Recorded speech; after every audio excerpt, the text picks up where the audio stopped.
안녕하세요. 김영 편입 종일 보고 싶은 종합반 채널 종종 편입의 박종상 이지연입니다.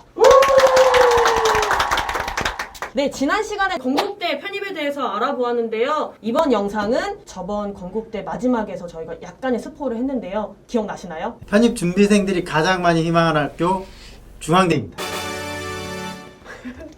중앙대도 건국대 못지않게 모집 인원이 가장 많은 학교라고 볼 수 있는데요. 선발 방식과 응시 과목이 조금 특이해서 편중생 여러분들이 꼭 알고 가셔야 하는 부분들이 있습니다. 네, 맞습니다.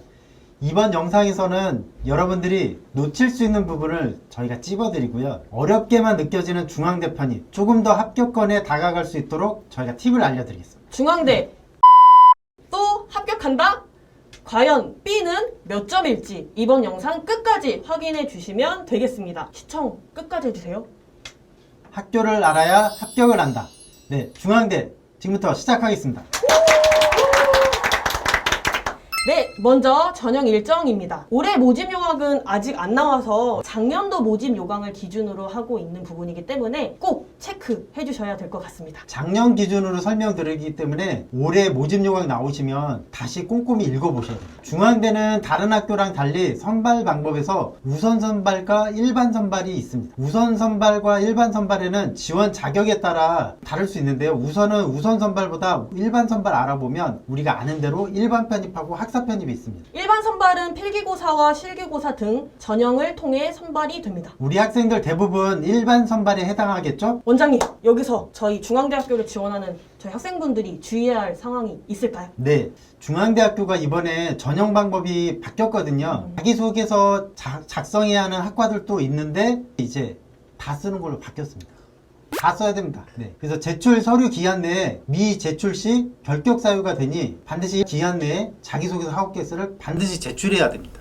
저희가 이렇게 아무리 강조해도 빨갛게 되어 있는 부분 보이시죠? 기한을 못 지켜서 결격 처리가 되시는 분들도 계시거든요. 진짜 너무 중요합니다. 네, 다음은 전형 방법입니다. 중앙대학교는 전형 방법도 좀 특이한데요. 네, 우선 인문계 학생들은 다른 대학과 마찬가지로 1단계에서는 영어만 보십니다. 하지만 자연계 학생들은 좀 주목해야 되는데요. 이게 보면 자연계 학생들은 창의 ICT 공대, 소프트웨어 대학, 그러니까 우리가 일반적으로 말하는 공대는 다 공학, 수학 100%로 나옵니다. 하지만 자연과학대학, 생명과학대학은 조금 틀리거든요. 우선 수학과는 수학 100%가 맞는데 생명과학대학은 내가 지원한 학과 전공 필기시험을 봅니다. 예를 들어서 생명과학대학은 생물학시험, 화학과는 화학시험을 보거든요. 그래서 이 점을 굉장히 주의하셔야 됩니다. 가끔 가다가 이제 모집 요강 제대로 안 읽고 화학과 지원했다가 수학시험이 안 나오고 화학시험지 나와가지고 감독관한테 항의하는 경우가 있거든요.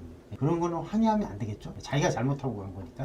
네. 그래서 내가 지원하는 학과가 어느 모집 단위에 속하는지 내가 보는 시험 과목이 무엇인지는 꼭 알고 가셔야 하는 부분이라고 생각합니다. 입학 전형별 선발 방법은 위에 표를 한번 읽어봐 주시면 될 것 같습니다. 다시 한번 제출 서류 확인하시기 바랍니다. 모든 학과가 다 써야 됩니다. 자기소개서 9개. 이렇게 바뀌었습니다. 인문계, 자연계 다 써야 됩니다. 다 써야 됩니다. 중앙대는 편입 영어, 편입 수학 난이도가 참 높은 걸로 알고 있는데요. 네, 맞습니다. 편입 필탁고사 중에 상당한 난이도를 자랑하는데 제가 봤을 때는 가장 어렵다고 보셔야 될 것 같습니다. 그래서 출제 비중 보면 논리, 독해의 비중이 압도적으로 높습니다. 중앙대학교 편입수학은 공학수학의 비중이 상당히 높은 편인데요. 그래서 난이도가 많이 높은 걸까요, 원장님? 네, 공학수학은 많은 학생들이 어려워하는데 공학수학 1보다 공학수학 2가 훨씬 더 많이 어렵습니다. 근데 이게 거의 하반기에 배우니까 학생들이 중앙대 하나 때문에 이걸 계속 유지해야 되나 이런 생각도 많이 하거든요. 하지만 중앙대학교는 굉장히 많이 뽑는 학교입니다. 특히 자연계 학생들은 저희가 현장에서 봤을 때 안 쓰는 학생들이 거의 없습니다. 다음은 모집 인원입니다. 모집 인원을 보시면 인문계, 자연계 할 것 없이 굉장히 많은 인원을 모집하고 있는데요. 네, 중앙대학교는 저번 편에 건국대와 마찬가지로 편입생을 정말 많이 선발합니다. 작년 기준으로 보면 총 531명의 편입생을 모집했거든요. 건국대학교보다 110명 정도가 더 많습니다. 일반 편입은 총 443명, 학사 편입은 총 88명을 선발했는데요. 올해도 작년과 큰 차이가 없을 거로 예상되는데 건국대보다 이렇게 많이 뽑으니까 현실에서는 정말 안 쓰는 학생이 거의 찾아보기 힘듭니다. 3년 동안 일반 편입 모집 인원이 계속 늘어나고 있거든요. 그래서일까요? 경쟁률은 매년 감소하고 있습니다. 중앙대학교를 목표로 하는 학생이라면 지금 희망이 있습니다. 지금 중앙대학교 예비 합격생이 될 준비가 돼 있나요? 자, 여러분들이 기다리던 우리의 꿀팁, 합격 요정이 말하는 엑기스 타임입니다. 네, 올해 큰 이슈가 하나 있었는데요. 중앙대학교 합격에 시립대학교가 변수가 될까요, 원장님? 저는 개인적으로 시립대가 이번 시험에 굉장히 큰 변수가 될 거라고 생각합니다. 이유가 서울시립대가 등록금이 매우 저렴합니다. 우리가 지금 가성비를 생각하지 않을 수는 없거든요. 네, 그래서 보면 서울시립대가 중앙대, 경희대, 외대급이기 때문에 떨어지는 대학이 아니거든요. 근데 다른 여타 사립대학이랑 등록금 차이가 많이 나요. 그래서 학생들이 복수로 합격하면 시립대로 갈 확률이 상당히 높고요. 작년보다 서성한 중앙대, 경희대, 외대가 좀 더 추가 합격생이 나올 확률이 큽니다. 원장님, 시립대가 편입 영수로 바뀌었다고요? 네.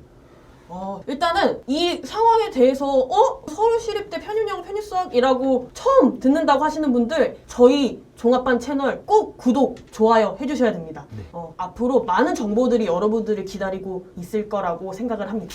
어쨌든 그렇게 된다면 중앙대가 무슨 관련이 있는 거죠, 원장님? 보통 중경외시라고 하잖아요. 그래서 서울시립대와 중앙대를 놓고 고민하는 학생들이 많은데 특히 자연계 같은 경우에는 중앙대가 수학 100%입니다. 그래서 수학을 잘하는 학생들은 중앙대로 굉장히 몰리는데 서울시립대도 자연계가 수학 100%입니다. 그래서 학생들이 중앙대에 몰리는 게 분산이 될 수 있는데 이게 등록금이 좀 저렴하다 보니까는 제가 봤을 때 중앙대, 시립대보다 더 높은 대학에 붙어도 시립대 갈 확률이 어느 때보다 높거든요. 이게 상당한 변수입니다. 그렇군요, 원장님. 그러면 그 친구들이 중앙대학교에서 빠지고 서울시립대에 등록을 하게 되면 예비번호를 받은 친구들에게 훨씬 더 많은 기회가 생기겠네요. 그렇죠. 그래서 이번에 2023학년도 중앙대 편입 아주 기대해 볼 만합니다. 네, 두 번째, 합격 요정이 말하는 두 번째 엑기스. 네. 자기소개서인데요. 중앙대학교는 자기소개서가 굉장히 중요하다고 제가 들었습니다. 네, 맞습니다. 자기소개서 보는 학교는 여러 군데가 있는데 대부분 20 내지 30% 들어가는데 중앙대학교는 무려 40%가 들어갑니다. 그래서 반영 비율이 좀 더 높고 그 다음에 앞전에도 말했지만 모든 학과가 다 써야 되는 걸로 변경되었습니다. 따라서 중앙대학교는 9, 10월부터 미리 자기소개서 합격서를 미리미리 작성하셔야 됩니다. 그리고 자연계 학생분들은 공학 수학이 특히 중요하다고 하셨잖아요, 원장님. 네, 맞습니다. 얼마나 어떻게 중요한지 알 수 있을까요? 중앙대학교 공학수학이 합격 당락을 결정한다고 보시면 됩니다. 특히 공학수학 2 부분입니다. 중앙대학교 공학수학 2는 중앙대학교 아니면 홍익대 거의 이 한두 개 대학밖에 안 나오는데 공학수학 2 비중이 굉장히 높은 학교는 중앙대밖에 없습니다. 중앙대학교는 정말 난이도가 극강이거든요. 그래서 학생들이 기출문제 풀어보면 정말 굉장히 어렵다고 느끼실 겁니다. 어휘 난이도가 정말 최상위 난이도라고 볼 수 있는데 상위권 학생들도 어휘 모르는 게 많이 나온다고 합니다. 그리고 독해 논리의 비중이 크기 때문에 난이도에 당황하느라 시간 배분을 또 잘 못하는 학생도 있고 지문의 독해 논리를 다 풀지 못하는 경우도 많이 있는데 실력이 막 엄청 상위권 학생들 아니면 중위권 밑에 있는 학생들이 보고 오면 시간 모자라지 않았는데요? 이런 학생도 있습니다. 마지막으로 중앙대학교 합격 팁이 있다면 박종상 원장님 꿀팁 부탁드리겠습니다. 이렇게 중앙대학교가 솔직히 굉장히 어려워서 이게 보면 학생들이 오해하는 게 뭐 기출문제 풀고 8, 90점 맞아야 뭐 되냐 안 되냐 하는데 솔직히 60 초반대거든요. 60 초반대 학생도 중앙대 철학과 붙은 학생도 있고 그래서 중앙대학교가 우리가 이거를 또 간과하면 안 돼. 이게 어떤 학교든 비인기 학과가 유리한 건 사실이에요. 왜 그러냐면 추가 합격이 조금 더 있고, 그래서 예를 들어서 뭐 철학과나 사학과나 이런 학과는 3, 4월에 학생들한테 물어보면 철학과, 사학과를 지원하겠다는 학생이 많지는 않거든요. 많지 않은 게 아니라 한 명도 없습니다. 맞습니다. 네, 이거는 12월 달에 결정하죠. 그래서 보면 성적이 좀 모자라는 학생은 그쪽으로 좀 유도하는데 학생들이 안 가려고 하죠. 거기 쓰면 네, 유리한 게 많습니다. 학교가 좀 높아도 어쨌든 좀 유리한. 이것도 학생들 여러분께서 생각해 보셔야 돼요. 이거 카메라 꺼진 거예요? 계속 돌아가고 있는 거예요? 뭐 날리면 돼. 필요 없습니다. 근데 원장님 근데 저 이렇게 꿀팁 알려줘도 되는 거예요? 이게 그 꿀팁인가? 저 이거 카메라 켜진지 몰라가지고 이게 네네네. 뭐 어쨌든 신기하죠? 자연계가 유리한 건 사실입니다. 아, 예, 인문계에 비해 자연계가 많이 뽑고 지원자가 적어서 솔직히 이런 점은 많이 유리해요. 근데 학생들이 이런 거 아는데 자연계 많이 안 하는 거는 네, 수학이죠. 네, 수학이 너무 큰 벽으로 느껴지죠. 합격 요정님의 꿀팁은 여기까지 진행이 될 거고요. 그리고 다음 영상은 더 합니다. 저희가 이제 여러분들의 워너비, 자연계 학생들의 원탑, 다음 시간은 한양대학교를 한번 알아보도록 하겠습니다. 한양대학교. 네. 아니 근데 저희 너무 퍼주는 거 아니에요, 원장님? 네, 저희가 보면은 여러분들한테 이제 많은 것을 알려드리고자 하거든요. 네, 그래서 다음 시간에 저희가 집중적으로 한번 얘기해 보도록 하겠습니다. 그럼 다음 영상에서 보도록 합시다. 네, 여러분 안녕.